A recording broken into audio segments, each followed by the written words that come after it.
All right, we will look at the Hawkeyes 2024 schedule, and in particular the games that were announced in regards to kickoffs and networks this week. So it all begins on August 31st.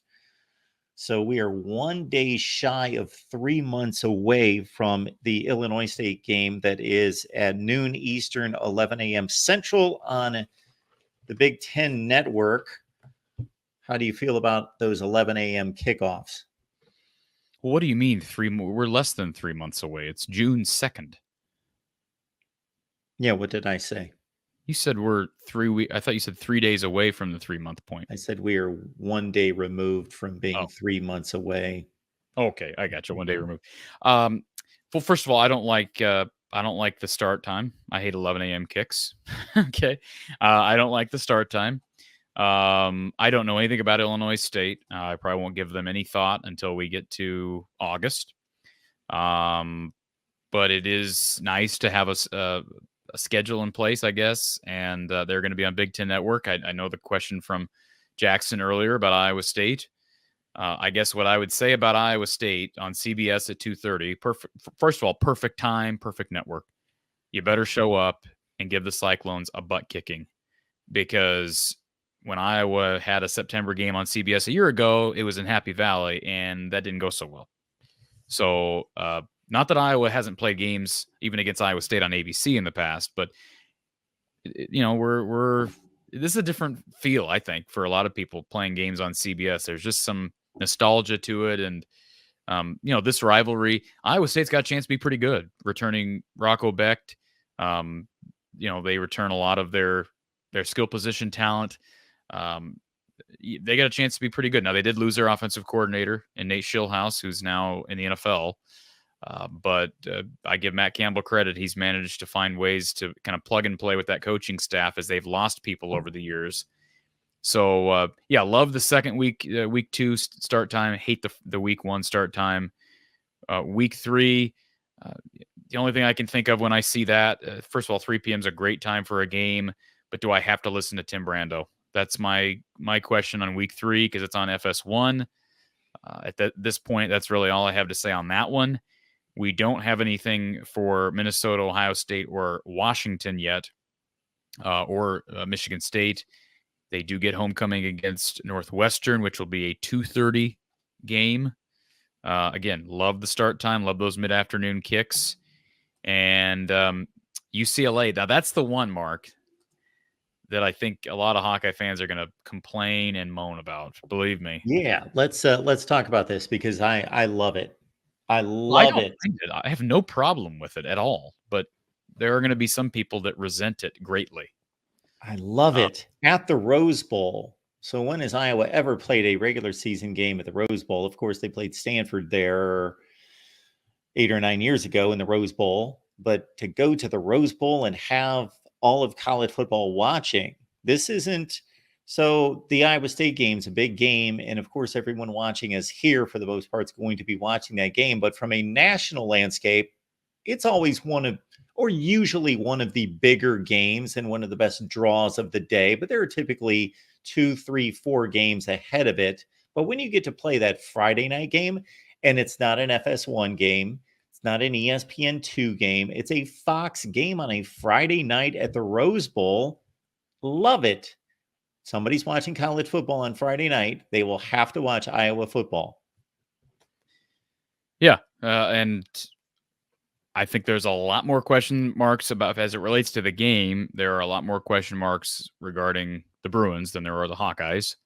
So, but boy, that Friday night, like you said, that game won't finish. And Iowa State's done this, especially, didn't they play BYU like super late last year, Mark? I think was it BYU they played really late? They played somebody extremely late. But anyways, that game won't finish until 11:30 Iowa time. That means I won't be done with post game until what? 2 a.m., 3 a.m.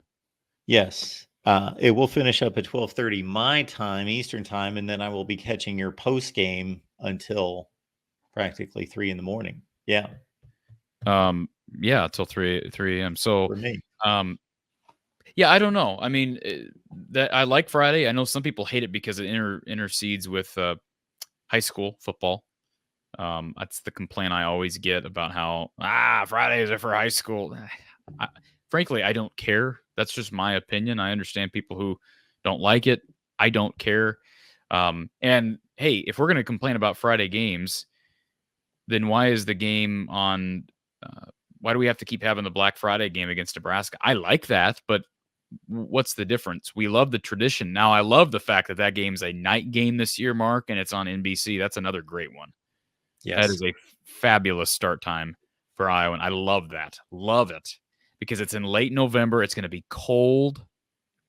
All right. I'm guessing we're going to get, what's his face? Former Hawkeye quarterback on. Well, no. What does he do now? I forget. Guy for NBC. Is it Jason Garrett? Well, no, maybe Garrett. Maybe they get Garrett on the call because he's still with NBC. No, who am I thinking of that did the? Is he still doing Notre Dame games? Man, my mind is blank. Doug Flutie? No, my goodness. Somebody will get it. Burmeister, Paul Burmeister. Isn't he NBC?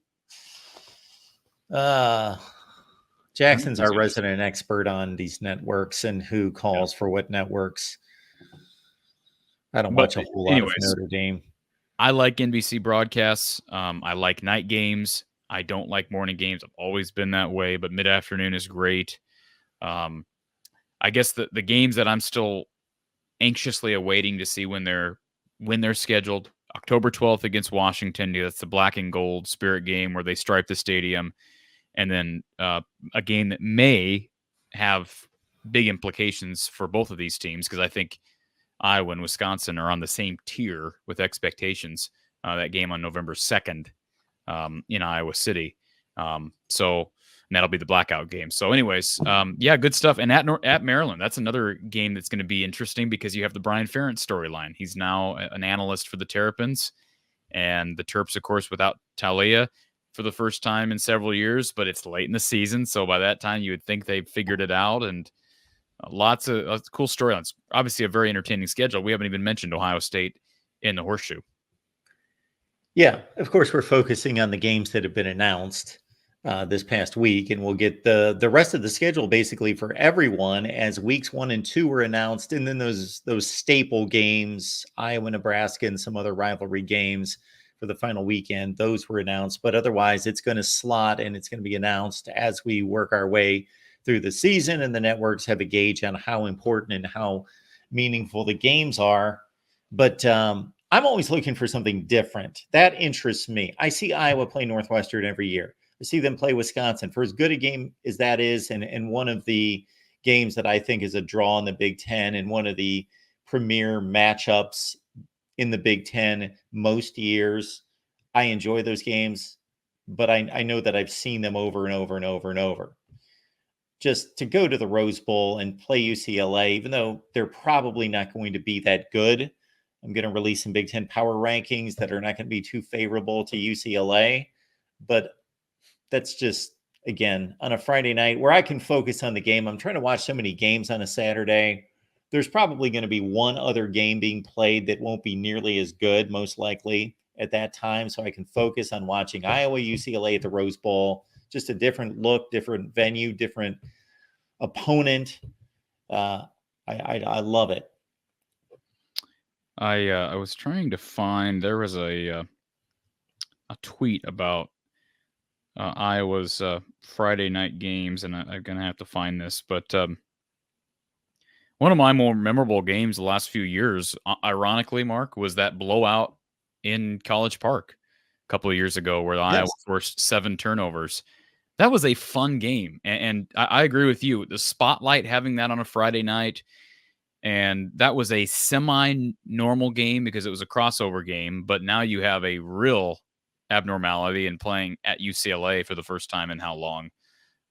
Again, in November. And boy, what I like about this is, think about this, Mark.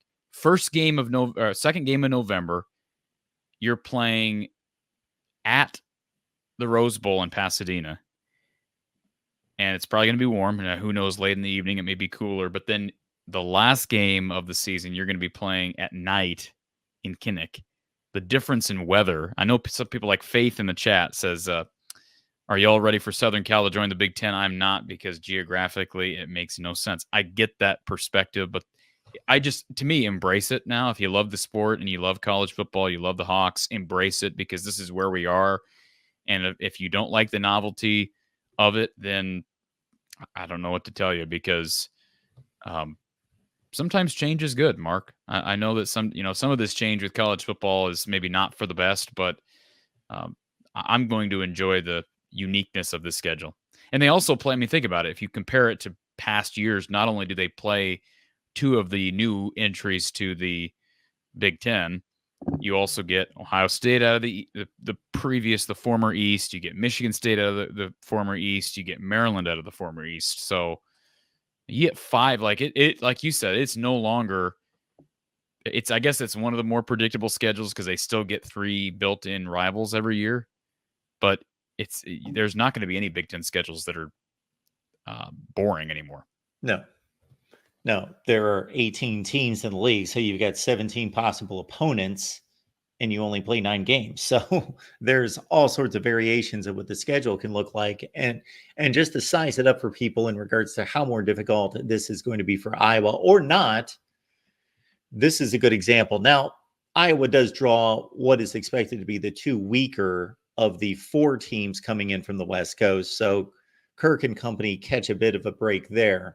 But having play Ohio State, Michigan State, and Maryland out of the East, so that could be a typical Eastern Division run of 3 teams, because the West always plays the East, and the cross division is 3 games. So basically what the difference is that you are playing UCLA and Washington instead of who? Illinois and Purdue. There you go. That's basically what you're looking at. Mm-hmm. And frankly, Purdue, what do you make of Purdue heading into the year? I think they're going to be one of the worst teams in the league. Yeah. And Illinois, I don't have a lot of confidence right now in Illinois. They've had so much turnover the last 2 years with that roster.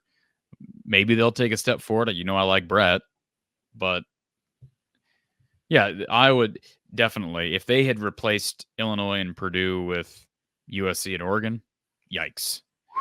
And then again, you get at Ohio State. Hopefully that doesn't happen though, Mark, because again, part of the whole scheduling format now is supposed to be balance, yes, and fairness, and not having these lopsided schedules of difficulty of schedules, so to speak. So, yeah, Cole, I don't know what you're talking about. Iowa catching a break with not an easy schedule. We're talking relativity, right? Relative to the other 2 teams who are joining the conference. Iowa still goes. They play a team that was in the national championship game a year ago.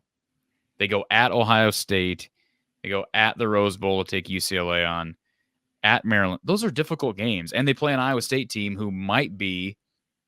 Where is Iowa State right now in your Big 12 power rankings, Mark? Have you done any power rankings with Big 12? I have not. I just started working on them here today, so I will have some Big 12 power rankings. That conference is so void of tiers. Yeah, I agree. Are they in your top 4? No. Okay. They're not in your top 4? No. So off the top of your head, who's your top 4? Who's ahead of Iowa State? Utah, Oklahoma State, Kansas State. Maybe they are pushing the 4th spot, because after that it's such a muddled mess, and they would be at the top of that muddled mess after that. So maybe they are 4. No. No more Oklahoma and Texas. No more paychecks with Oklahoma and Texas, Big 12 fans. I know you hate me for it, and I got to hear it from you, but it's not real pretty for that conference.